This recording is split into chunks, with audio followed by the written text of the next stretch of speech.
Efendim, ne olmuş bu arabaya böyle Ali Asaf? Kırmışlar mı?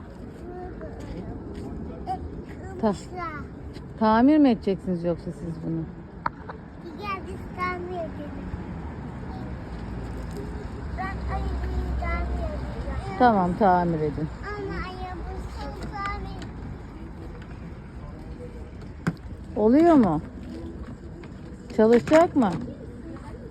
Ali Asaf çalışacak mı? Araba kapısını da kırmışlar. Bunu boyunca